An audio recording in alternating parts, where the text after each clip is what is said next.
Hello, everyone. Welcome. I have my gorgeous friend Lisa Winneke here with me today, and we're going to talk about shining love and light on divorce. Lisa is a friend of mine. Probably about 5 years ago, we connected through a mutual friend, um, and our friendship deepened pretty quickly because I joined a women's circle that Lisa and another friend of ours, Emma, began. Um, and that's been the most incredible foundation for my life transformation, really, in the last 4 to 5 years. I'm uber grateful to you, Lise. But, when I first met you, you were married and you were known kind of in our community as happily married with beautiful three boys who my son eventually connected with and are friends with. Um, but life changes and life evolves, and I really want us today to explore, what changed for you, what was that journey like, and really allow us to explore this kind of topic of when things don't work out in a relationship and what's available on the other side of it. How do we know what's best for us? How do we know how to support people in our lives who are going through experiences?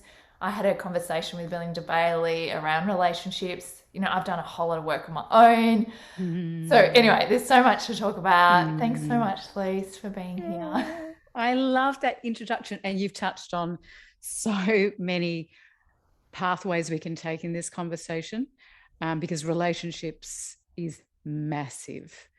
And anyway, so I'm going to let you choose where we start. Where we But start. I just want to say thank you for this conversation, and thank you for your friendship, and thank you for all that you do. And I've loved witnessing your unfolding of your true nature and your essence, and who you were and how you were expressing yourself has transformed enormously, given where you are right now as opposed to where you were. So I think this is the thing, when you choose a path of consciously or unconsciously, but I think when we consciously choose a path of returning home, when I say returning home to love or our true essence, it is an incredible path, and there are twists and turns. It's not always easy. It takes a courageous heart, which is what I call wholehearted living. It takes a courageous path to continue to choose what actually is aligned with our higher self.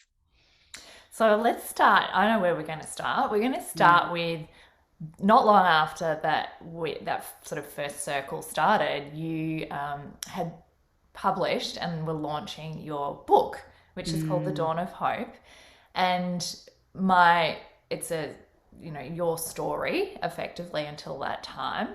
And my initial impression of it was like, wow, this woman is so courageous. She's sharing vulnerably.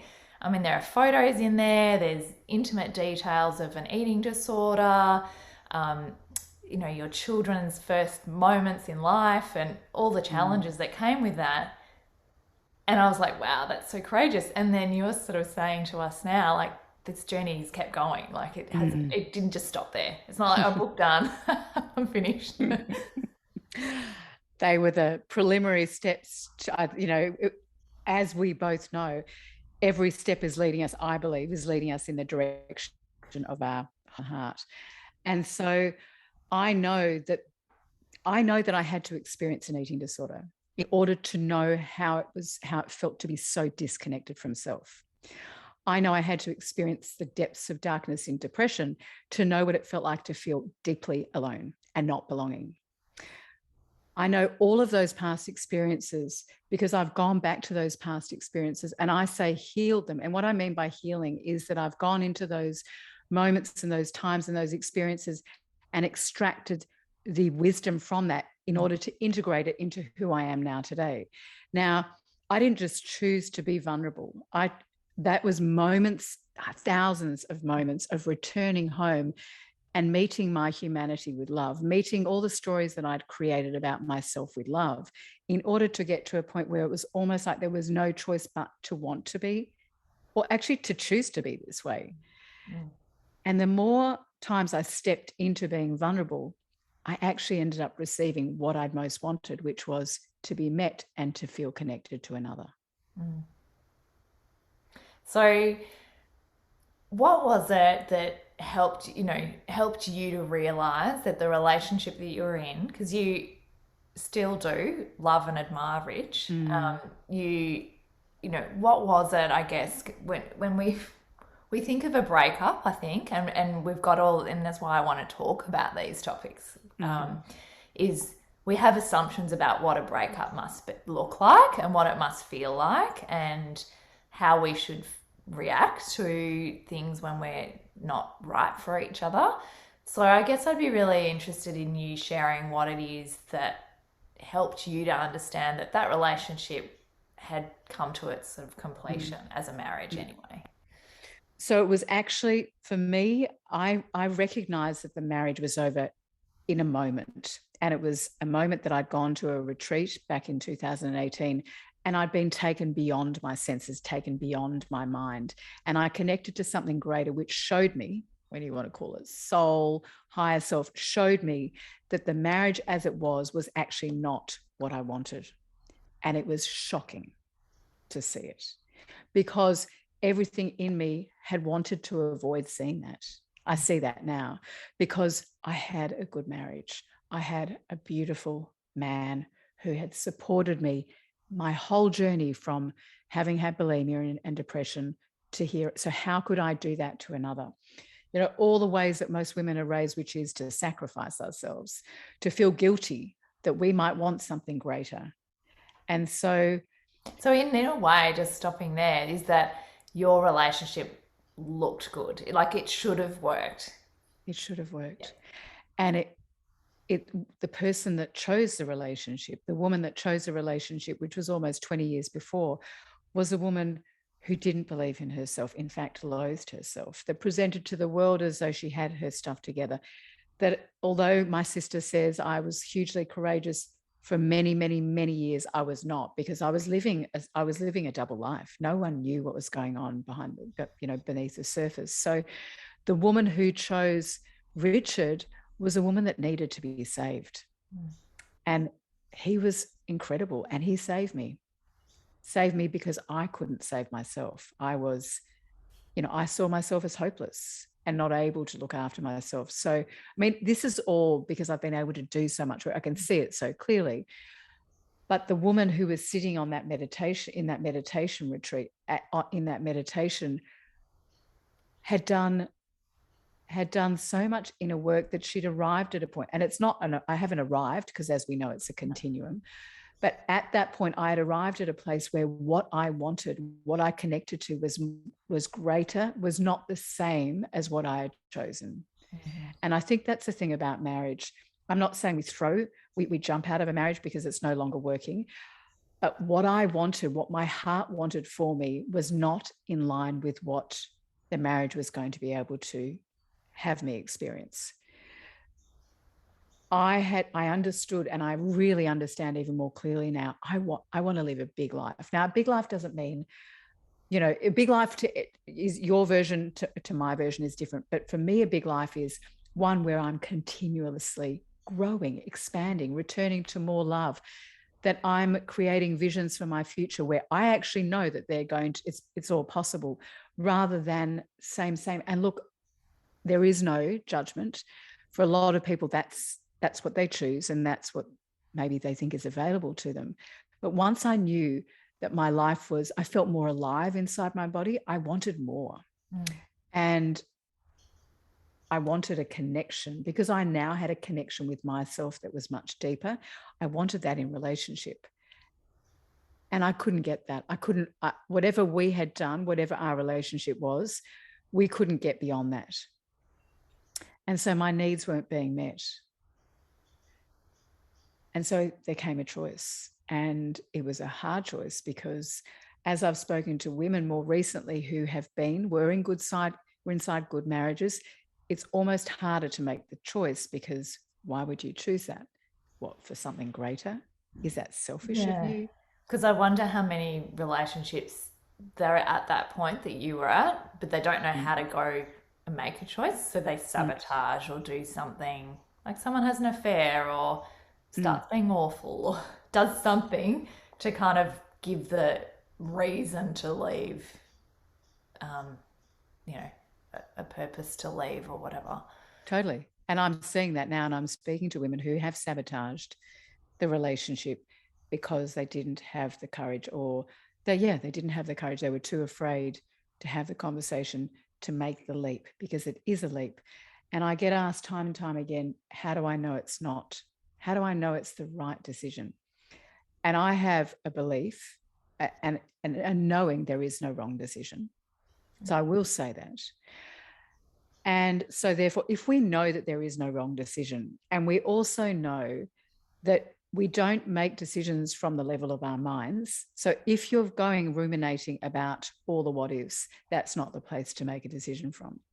You know, as I was saying to a client recently, we need you to return home and be so anchored in your heart and listening to the internal guidance system that's always speaking with you.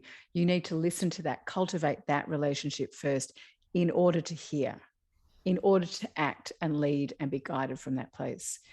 I'm not encouraging, I'm not facilitating you to make a decision based on, I think this is not right, but I'm so afraid of making the choice. No, no, no. So, big part for me was making the choice to my heart, but then creating a vision, which, so for me, the intention or the vision was, how can we do this with ease and grace? And that was an extraordinarily powerful, and we know the power of intentions, daily, moment to moment. I would be checking in. Am I doing this? Am I making these choices with ease and grace? Am I seeing him, seeing this situation with ease and grace? Is this thought aligned with that? And I know, yes, I have a partner or an ex-partner that was willing to go along. But I think if you're willing to do the work on yourself, the inner work, then you don't know what's possible from the other person.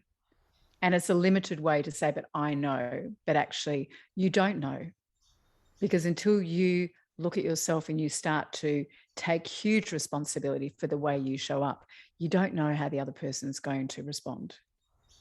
So you're talking about like hurting them or Yeah. how it might play out, like it's going to get ugly or they're going to fight me for things Yeah. or, yeah. Yeah.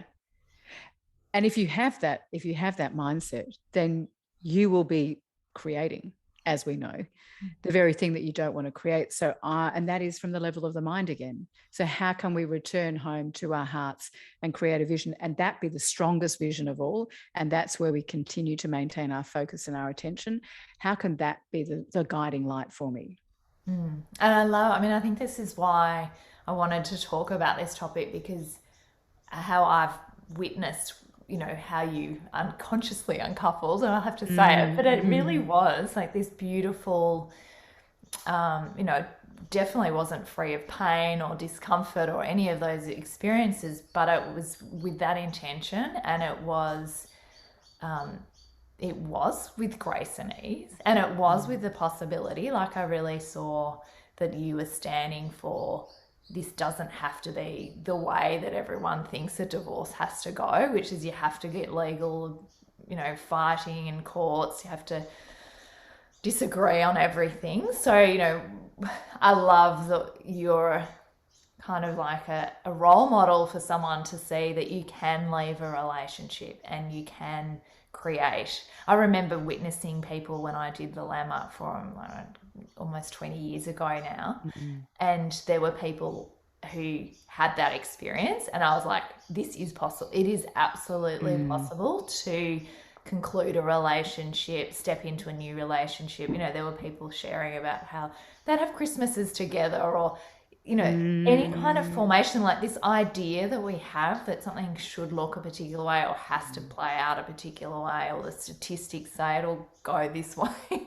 Like, Mm. one of the things I love and we always talk about is anything's possible. Like, you really Mm. can create it. So, I love that you're giving people that little taster of it here and that they can apply it even if you aren't married, you aren't, you know, thinking about getting divorced, but you're in any sort of position of where is this for me or is this not? Like, Mm. you go through that in any kind of relationship, friendships and everything. Mm. And you're giving us that insight into how powerful it is to listen to your own guidance and Mm. follow that complete yourself. Recognize that you're whole and complete independent of that person. And if you're not, that's possibly where things are not working. Mm. There's so much, as we know, even just listening, what I'm really conscious of is in the past 2.5 years since I've separated, just how much more work I've done on myself and how I was so responsible for the dysfunction inside my relationship because I was playing from my wounds. I had an anxious attachment, which we've talked about, and how that played out. I didn't realize unconsciously that I was always looking to be right, or that when I was more evolved, I was trying to bring him along and what he was doing was not good enough. So I can see it all. But what I know more than anything is, and that's the work that I'm so passionate about doing with the clients that I'm working with, when we cultivate such a deep relationship with ourselves, when we continue to meet ourselves with such depths of love and presence and wanting to see and wanting to understand ourselves, when we do that, the more we do that, the more we want to choose what's loving for ourselves, the more we don't want to settle, the more we don't want to just put up with things. Because when we love ourselves so much, we don't put up with things. We just don't.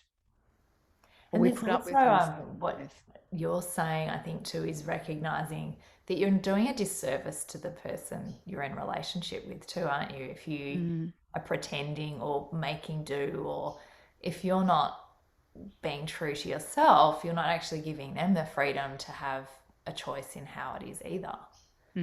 And, just on that point, I said to Rich, I remember going for a walk. I remember where we were walking in Hawthorne, and I said to him, you will meet somebody who loves the things that you love and loves you the way you deserve to be loved.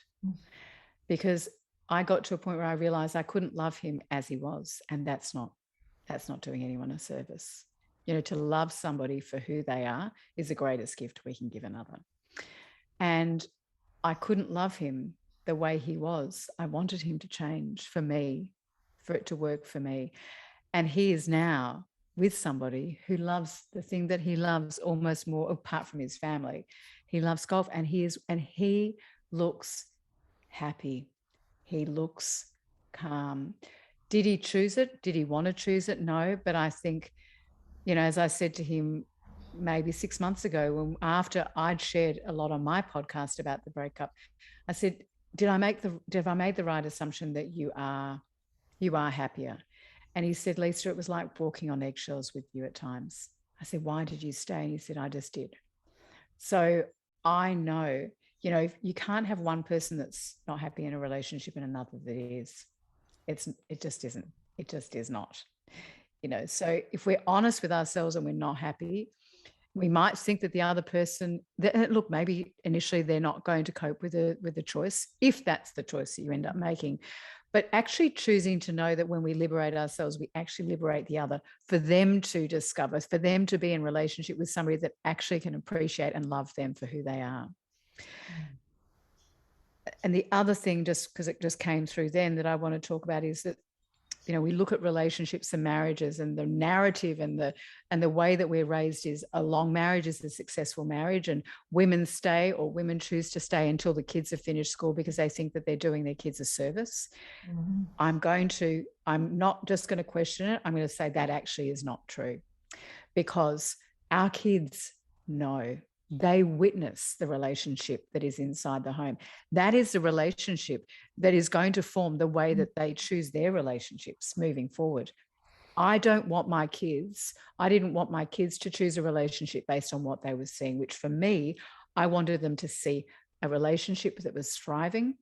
That doesn't mean you're not going to go through your ups and downs, but that's thriving, that's connected, and also using conflict to come into deeper connection. This conflict is something that is run away from, we avoid, we ignore. But the more conflict that's unresolved, the more it sits in the space, and kids can see it. Whether it's, even if it's those couples that are not screaming, if there's that stonewalling or there's this stuff in the space, our kids They know feel it. it. Yeah. They feel it. And so I think, it's not a judgment of women, and I'm saying women here, but we can use that excuse, really. We can use that excuse that we're doing it for our kids. But ultimately, it takes a massive amount of courage to choose to leave, yes, and to have the courage because we don't know what's on the other side. But I was so inspired by wanting to leave a legacy for my boys. That became really apparent. Like, what legacy do I want to leave my boys? And for me, it's a legacy of what love looks like. Love in me, love the way that I relate to an intimate partner, love the way I conduct myself in moments. And that's my inspiration. So inside an intimate relationship, I want to model what love looks like. I love that because I think we don't have any good role models really in our society in terms of media or cinema. You know, you go to the movies and all the relationships are painting this picture and it works and it is a fairy tale or a story, but it doesn't. It's not healthy. So I agree. I think how important it is to be a role model for our children, and even if it is that I'm worth choosing myself and my choices are valid and the right ones for me, and that your children can see that is admirable and refreshing. I think I think it's amazing, and what kind of community we would be living in if people could actually express themselves and tell each other what they're really feeling and I heard also take responsibility. Like that's one of the things in a relationship people are really hesitant to do. It's always my way's the right way and there's something wrong with everyone else. Mm-hmm. So if it's not working, it's not my problem, it's their problem. And that's why you get a whole lot of challenge, I guess, in breaking up. So how did you, I guess, maybe give people some insight or tips on how you can start to take responsibility, as uncomfortable as that might be? Well, I suppose knowing that, because it's such a transformational moment when you realize that the power is not outside of you, the power's inside of you. So when you actually get that, and you know that you are creating with your thoughts and your emotional state, constantly creating your reality. When you get that, you want to take responsibility, because it's not because there's something wrong with you that you're creating a reality that you don't want. It's because of the way you see and feel about others, yourself, and the world. We've So learnt that, that over our lifetime. because we come into these bodies and straight away we're looking at the external world to find orientation. How am I loved? What do I need to be? How do I feel like? How do I fit in? And we're constantly taking on all this stuff and we lose ourselves. Mm-hmm. So when we actually get, like, if we could just for a moment get, okay, so what would my life be if I took responsibility for my thoughts, how I see others, and rather than look outside, notice when something is triggering me or I'm in reaction or there's a person in my life. What if I was to say, what is this person? What is this situation? What is this relationship showing me about me? Mm. Not from a point of there's something wrong with me, but where is the barrier to the love for me? That's big in itself, That's Pen. Like, huge. that's massive, rather than look out here, Yeah. turn the focus and look in here and know that nothing is going to change in your external world into your internal world shifts. And as soon as you start to make minor changes, as we were just talking about before we jumped on recording, things ripple into your external world and it starts to look the way you want it to look. Yeah. So there's something around us acknowledging that we can choose moment by moment how we want to process everything. We can choose how every, every little moment, and it's up to us. Again, like what's our intention in our relationships? Like most of us wouldn't wake up and think, how do I want to create and be in relationship today. You wouldn't think that. It's just it's Mm. kind of, I mean, maybe that's even where we could go with this, with marriage and divorce. Like, there's something in our culture where you get married and you get a certificate, and then you're meant to know how to do the rest. and and good luck with that. And what I love, because as you said it, just before you said what you said, I was like, a key part of this is relationships take work. And you can do the work on you. That's a major part of this. But also, if you are wanting a relationship that grows and develops over time, it does actually require two people. It really does. Because as I found, once I got to a point, I needed the other person, i.e. Rich, I needed him to want this as much as I wanted in order to grow together. Because relationships, they can be hard. And the hard comes because we are not educated. We don't have the, we're not taught from our parents more often than not in school how to have those hard conversations, because those hard conversations are the ones where we have to be vulnerable. We have to ask for what we need. We have to work through conflict in order to get to the other side. They require energy and effort. And if you don't have two people that are willing to do that, then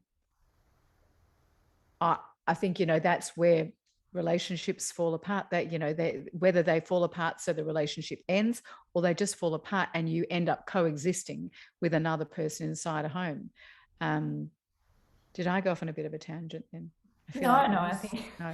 we're both doing that, sweetheart. There's It's like, so woo, we can talk much. about anything. We're living in a world, in a society, which is why I want to talk about all these topics, is that's hiding the fact that when you get married, you don't get told that it's work. It's not going to just be happily ever after and you ride off on the horse and live in a castle. Like, it doesn't look like that. I can't even think of a movie that goes beyond that scene. Pretty much you get together and it's all lovely, and then that's it. And there's no mention of what it's like with children, what it's like with in-laws, what it's like when you Mm, lose something, or death, like, stuff happens, and we don't have that muscle that we're training and exercising. We don't have support, and that's why, our women's circle is so fabulous, because there's this structure. And so, yeah, like, if you're in a relationship and it's not working, you can feel really alone. You mm, feel scared to mention it because, and I talked about this with Belinda, like, if it's not working, who can I tell? Because then I feel awful that I'm kind of throwing my partner under the bus. Because if something's mm, not working, it's our private business. You got to keep it between the walls of your house, and mm. so it's really tricky. So if you're feeling a bit out of sorts and not sure if this is for you, there's not really many options for you. You kind of just fumble your way through it. And I think, it's wonderful to have an amazing group of support friends, but actually having support beyond that, i.e. engaging somebody that's going to be able to support you, or to help you navigate whatever the path is that you're navigating, whether it's you choosing to stay inside the relationship and to work on the relationship, or navigating, getting to a point of clarity that actually you're going to choose to step out of the relationship or the marriage. I do not believe that this is meant to be done alone. And I think relationships, I'm so willing and committed to invest time and money into relationships. So I think, people say to me, oh, I'm interested to be coaching with you, but I'm a coach. And I'm like, yeah, I get it. We're humans. Let's take off the coach's hat. I don't even call myself a coach, a mentor, but I am a mentor, and I think I'm an extraordinary mentor because I am invested in my relationships. I'm invested in me. So as I invest in other mentors to help guide me, to help me facilitate, to see the things that I can't see, I'm then able to do that for others. So I think, to navigate through anything, whether you're choosing to stay in a relationship or choosing in time to leave a relationship, I think to do it on your own is a very lonely place. And I would say that sometimes we're going to make choices not from our hearts, but from our minds. And I would, that's my invitation for people, that when we're making, as we started with, when we're making a decision or a choice from our heads, often we're doing it, but it's not actually, it's not what our higher self is choosing. So when we choose from our hearts, the path is much clearer and we have more courage and strength to follow that. Does that make sense? Yeah. But I also hear, I mean, one of the thoughts that came through was when you're like, if you want to be high performing in any Mm. sport or whatever, you have a coach and you have someone Mm. there who is 100% holding space for you or giving you what you need to be the best at that time. And I guess Mm. reminding us that you don't have to wait for something to not work to recognize how important relationships are in your life, your marriage, your long-term partnership is. So whether it's broken, you're thinking about leaving it, or it's really healthy right now, like this is something to really think about. How can I invest in Mm. myself, in it, so that we are on that path, because I guess that's the other thing we've been talking about is this journey. You're changing and evolving all the time. Experiences are coming up which are challenging you as a partnership all the time. So you can't just say, oh, I've got a marriage certificate, that's it. You can't Mm. just assume that because yesterday was fabulous that the next day is going to be fabulous. So this is about kind of using it as a muscle and exercising it and giving it the best chance of, I don't know, what's that? Yeah, the best chance that. So yeah, I agree. I mean, I think what I'm heard from you, what you just said, is so that when we know that we're getting, let's say, for support, and we're well and truly supported, we can give all that we can. We can do the best that we can in Yes. order for the relationship to be sustained, and not only just sustained but thrive. Yes. Because really, ultimately, that's what we're talking about. We want our relationships to thrive. Um, or if it gets to the point that it's not able to, then we can exit in a place of strength and groundedness and centeredness, that actually I've done my best. I couldn't do more than what I've done. I've given it my all, and my all still was not met with what I want for. And so ultimately I have a choice then. Is this what I want for the rest of my life? Is this what I'm choosing to be in relationship with? Or is it time for me to move to the next phase, the next stage of my life, which is outside of this relationship or marriage? So good. So many nuggets of gold. But tell me then, so someone who's listening who, um, how do we as a community of people who are in marriages or witnessing marriages support people going through a divorce? Because you've had that experience. Like, what are we doing that's not really working that we could be, tweaking, shifting, Mm. changing massively, any on that continuum? But, what is something that you think, oh, these are something people could be doing right now? Mm. So the thing that popped through, and I don't know if this is in answer to your question, but the first thing that came through is a lot of people said to me when they found out, I'm sorry. And I was like, that was not where I was coming from. Whereas a few people said, wow, I'm celebrating you, Lise, because that took enormous courage. And so even sorry suggests that I mean, look, I'm not saying, do you know It's what I'm like you saying? failed, sorry? Like, Yes, yeah. yes. It was like, oh, I'm really sorry. And I get that people don't know what to say. But I think that's one thing that came up for me. And I spoke to a few very close friends about that. And I was like, they feel really sorry for me. I want them to know that I made that choice from an empowered place. And what they could say is, hey, I imagine you're going through a whole lot. How can I support you? Do you think Rather, people are sorry sometimes because they liked you two together and now their life's changing as much as yours is? so that's their stuff, isn't it? And what I'm saying is, I know when I stepped out of the marriage, I had enough going on outside with people projecting, whether it was my family, this has made me so sad, even, yes, this is sorry, that when you're stepping out of a marriage,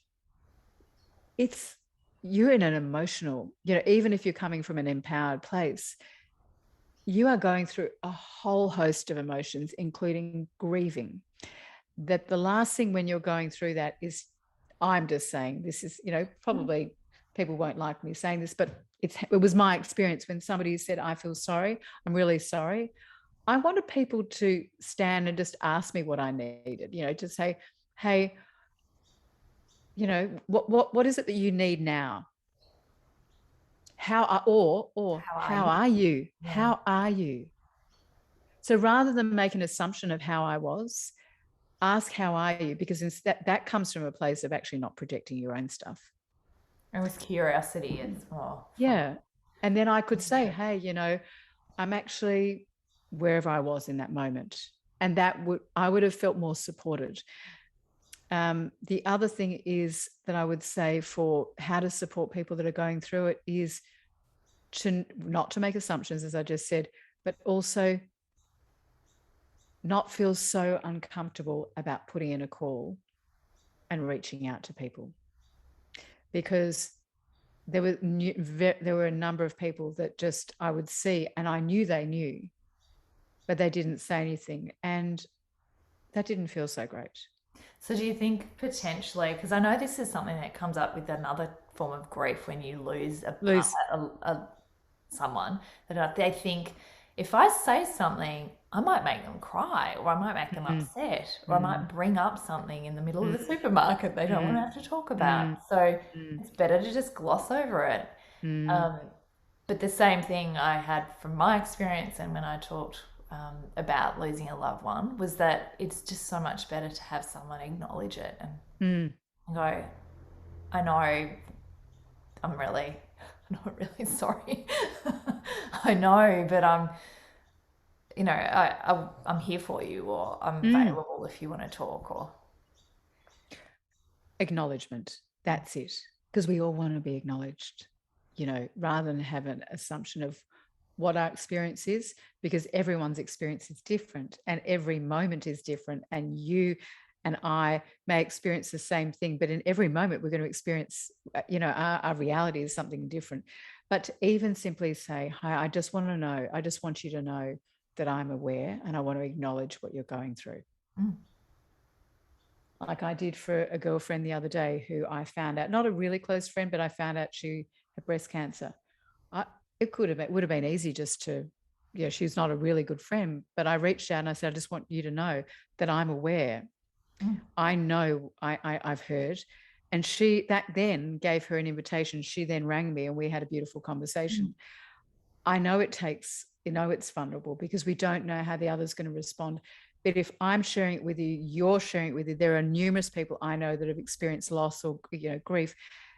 We want to be acknowledged. We want what we're going through to be acknowledged. That's a yeah. It's being a generous spirit. Like you get beyond your stuff, mm. you get over your stuff, and you choose to be in contribution to another person. And so, a bit of extension to that, what is it then? How do you feel people could manage it better when they're friends with both people in a relationship and then now they feel like they have to take sides, or they feel Mm-hmm. like if they see one person that's being not loyal to the other person or something? Like, how did you kind of navigate that, or what was your experience that can shine some light on this one? I think it's different because we had quite separate friends in the end. My friendships had really changed at going down this path, and so Richard's kept all his old school friends. He's got a big group of school friends, so he maintained that, and I never felt like that they were doing the wrong thing by me. And in fact, they reached out to me. I mean, because they're beautiful people. But what I would say is for anyone that is in has friendships with both sides is to let both people know that, hey, I just want you to know that we want to stay in relationship with. This is not a competition. Both of you, we love and adore both of you. How can I support you? How can I support you? And whatever the couple feel about the friendships, they're not responsible for, because as we know, it's their stuff. So it's almost like there's a transparency about how we we go through these experiences with friends or family members, or is to just have it out in the open, but in a way that's allowing people choice about how they want to react to it, as opposed to, the whole concept of hiding something. You think, oh, it's gone away. Well, it actually hasn't. It's really festering under the surface, hurting Mm-hmm. people, Mm. questioning what's going on. Um, But knowing you can do your bit as a friend of both people, but ultimately it's going to be the people in the relationship or that are in the broken relationship that will determine, and things will play out based on, if one's feeling jealous, then you can't, you as a person are not responsible for that. You can only do what you do. And that is, and I love that word, transparency. Hey, this is how we're feeling. We want you both to know that we love and adore you. And then really hand it over, because you're not actually responsible for how they react to that. that's probably a lesson everyone can struggle with, though, isn't it? Like how not taking offense and being. But okay, so what's the next step past divorce? Like how you did it and the way you did it was. Maybe you could share a little bit about it, because you talked about it being with grace and ease, and it really appeared that way. But I guess if you can share that for people, because I really think it's an amazing role model of how you can uncouple, how you can move beyond a situation where you've realized that the relationship's come to its natural conclusion. Mm. I think that, as I said, the intention guided me, which will, depending on what your intention is, it'll guide your next steps. And so I was intuitively led to do certain things, to make certain choices, to see things with that perspective, knowing that that was what was going to allow us to not only maintain a relationship, but more so, how could we come into a relationship where we could co-parent in the way that we're now able to do.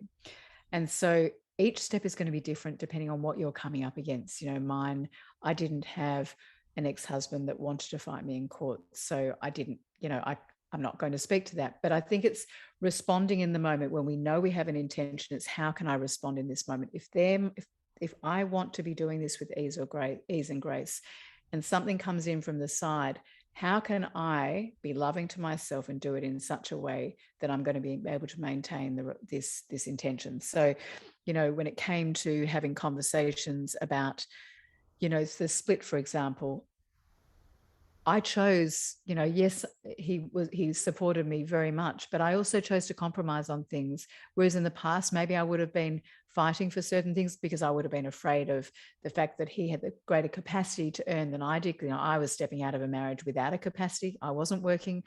But I chose my vision, which was what I was creating for my future, and it kept me feeling strong and powerful, knowing that I get to create everything, and that, yes, it was important to let go of certain things for something greater, and also to but to maintain that relationship, because it was going to be forever. And I wanted that for my boys. And I also wanted that for us. I wanted to stay in relationship with him, and I still do, because I love him and adore him. And he is the father of our boys. So it was a moment to moment. So I couldn't say the next step, but what I would say is, when you're connected with your intuition and your heart, you are just guided. And what we've got to understand is that we don't know what the path is going to take, because each path is different. What leads me from X to Y is going to be different from you, Pen, that will lead you from X to Y. So how can I be moment to moment, act according to that intention that will lead me in the direction of what I want to create for my relationships? So visioning is very powerful. Yeah, and I also hear it's kind of like you're saying, you're in the present moment. You're not projecting this mightn't work and what happens if it goes this way, and all that fear kind of that can set you down a path of being future based and creating something that wasn't going to happen anyway, or may not happen, or is based on someone else's advice or what happened to them. Yeah. And so that's a great point, because I'm not going to say that it didn't come up, because doubt is something I'm very familiar with. And fear is something we're all familiar with. It's what drives so much of our choices and our actions and our feelings. It was more so for me noticing when I would fall off the path and into that, and return home to heart and my vision. So it was imagining, visualizing as though the worst case scenario, because we're very good as humans to do that. But as soon as I could catch myself and return back to my vision and holding that very firm vision, that refractory period, that time that I'd be able to catch it, got shorter and shorter and shorter. So now, when doubt arises, because it still arises about other things. Oh, there we are, that old familiar doubt. Okay, I'm returning home. I'm not going to give you my focus and attention because I know what you're going to create. You're going to create situations to prove the doubt. Just like when I focus on what I love and bringing more of that into my life, I create more of what I love in relationships, in my relationships beyond my intimate relationship, in my relationships with my friends. They deepened and deepened and deepened. How did I know it was going to happen? Or did I know the steps that I was going to take in order for that to happen? No.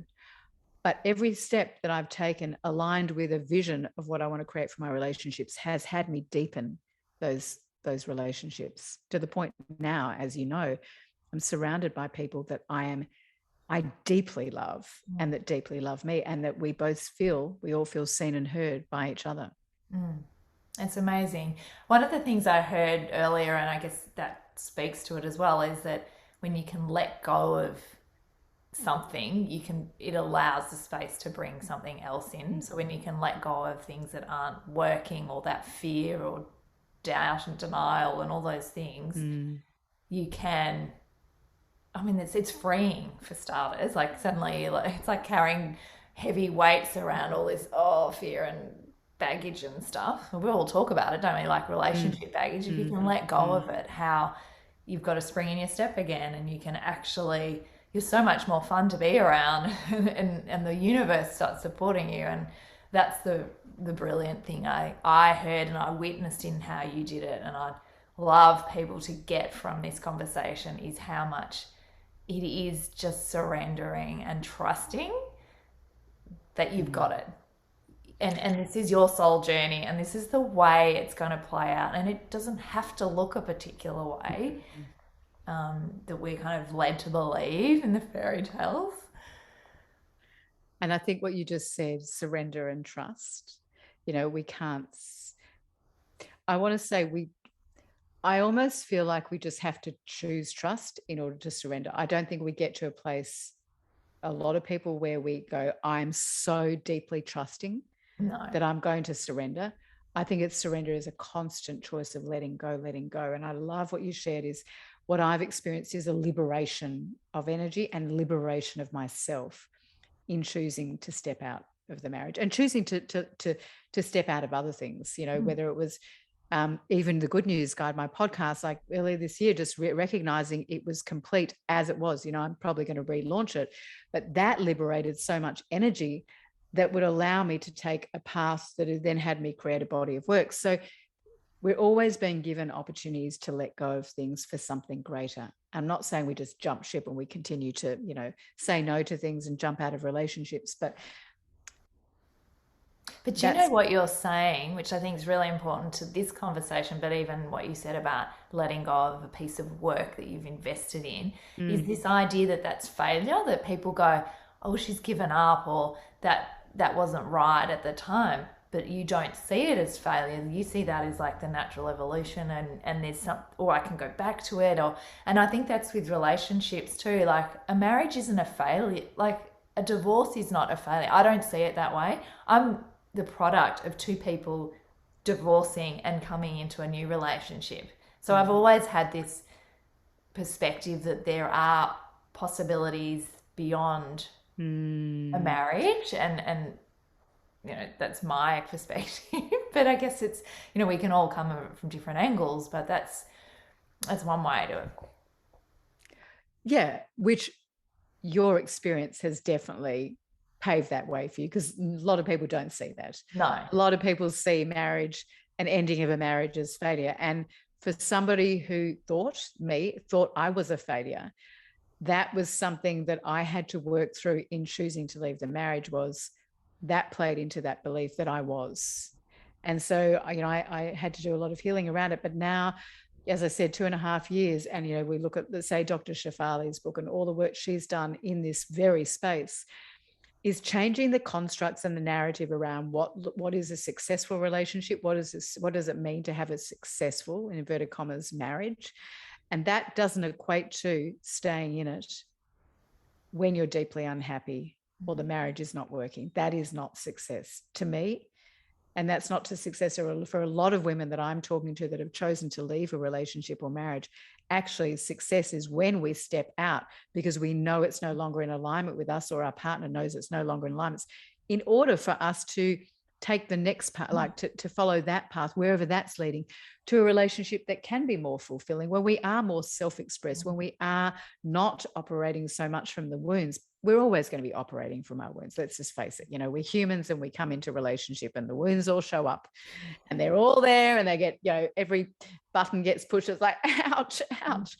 But when you know that and you choose a partner, I believe, when you choose a partner that's willing to do some work to address his wounds or her wounds, then it makes it a process that I feel like where we grow together. So you touched on a resource like Dr. Shafali. Like, who would be a couple of people that come to mind that people could go to get some insight and guidance like you've given us, but perhaps they've written a book or a podcast or something like it, or a friend.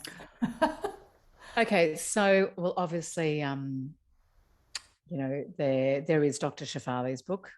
I haven't quite finished it, but I've listened to a lot of her stuff, and it's very relevant to what we're talking about. Belinda Bailey, Yes. who was my relationships coach. You've also worked with Belinda.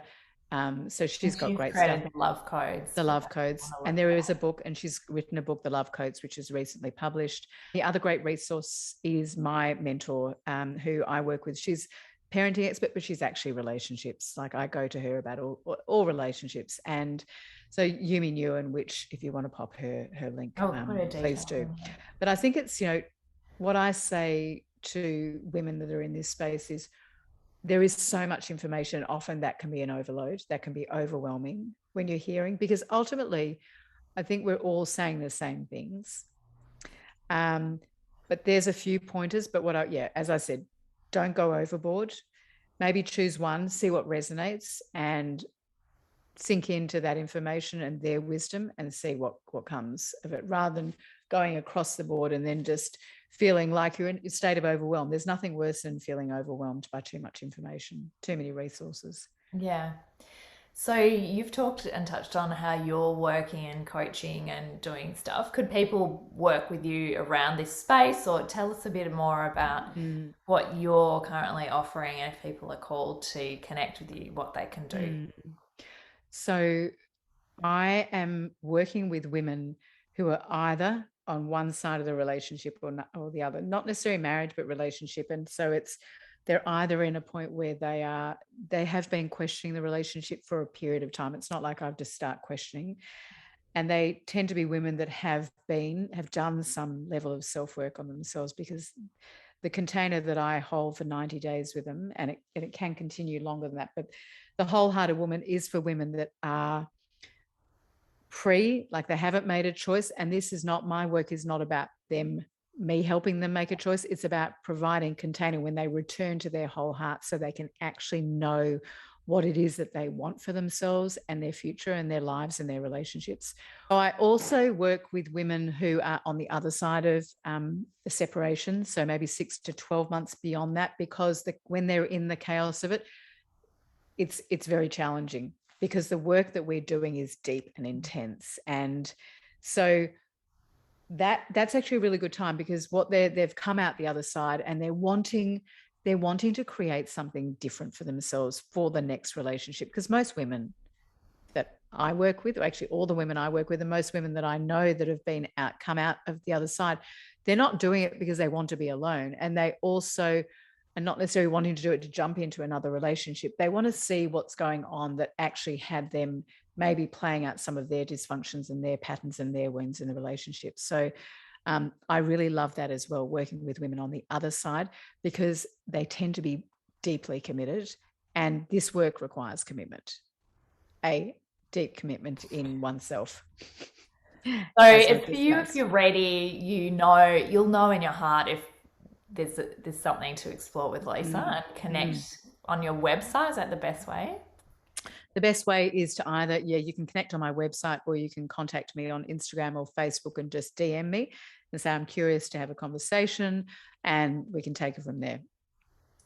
Awesome. Thank you so much for sharing, because I mean, we've talked about it, but you've got so much wisdom from a life experience that you're now packaged up into this offering that Mm, really allows someone years and years of experience in 90 days. But like that's a real gift, this mm, curation of experiences that, you've found to be the best. mm.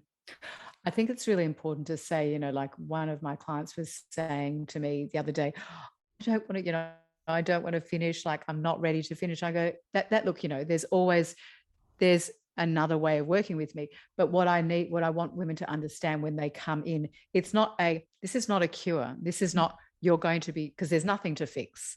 But this is a framework that you will use, that I use, that you get to use for the rest of your life to live and love from your whole heart. This is the framework that I've created as a result of 14 years of returning from brokenhearted to wholehearted.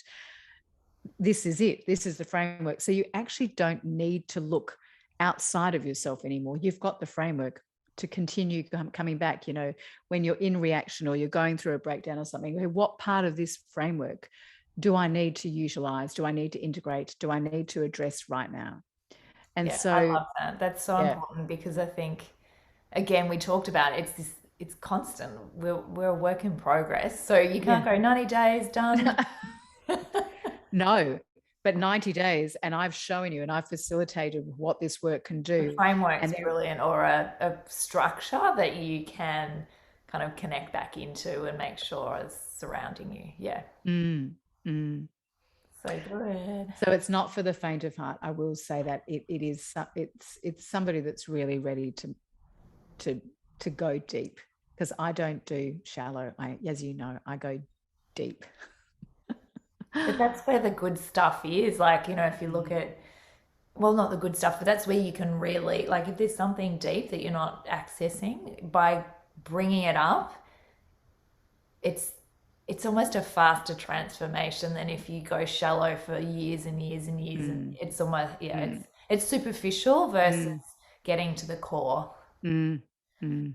Yeah. So it's beautiful, actually. So the clients that I've worked with have all said the same thing. I've never felt seen, heard, and understood the way I do by you. And I know that that is a reminder that, because I'm so clean when I come into relationship with another, because I see myself so clearly, I understand myself so clearly, I hear myself so clearly, that I can do that for another.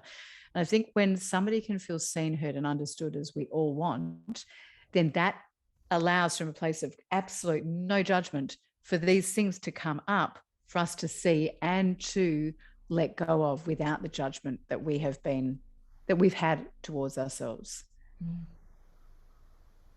Oh, perfect. Let's leave it there because we could talk all day. And Oh, yeah, I'm so grateful for your generous sharing and offering of this experience for us to really understand what's available when we talk about divorce, when we talk about a relationship that may not be destined for lifelong, con- continuing, whatever. Yeah, like that you've really allowed us to see that it's okay to end a relationship. There is mm, something available on the other side, and it doesn't have to look horrendous, and it's not a failure. mm, And if we could start to rewrite that story in our community, that would be amazing. mm. And I think it is happening. I think it's happening. And I think there are more and more women that will arrive at this place that I've arrived at. And there already is, and there will be more. But it's certainly something I'm really passionate about, because of all the things I've shared. But for Mm. me, it's this next generation. What I want them to be, what I really want to be showing this next generation of people is, we as mothers, I hear it all the time, we just want our kids to be happy. And so what is that about? when we're And it's not. putting your life on hold for them. So that's sort of So in that's itself actually, something to explore. well, that in itself, if we're not acting from what brings us happiness, they're going to see that. So as much as we might want them to be happy, they can't see what happiness is. Happiness is when we reside from our inner world and we live from that place. And they'll learn that the happiness is sacrificing your needs for someone else, That's exactly right. their life. It's not going to Mm. work out well for them either. Mm, mm, mm, No. mm. No. So good. So if you've listened and got some value, please share it with anyone who, um, yeah, might like to hear Lisa's wisdom and or might be interested in working with Lisa. There's some links that I'll share at the bottom. You can go to my website and I'll have a little bits and pieces and links for you. And thank you. Thank you for listening. Thank you. Thanks, Pen.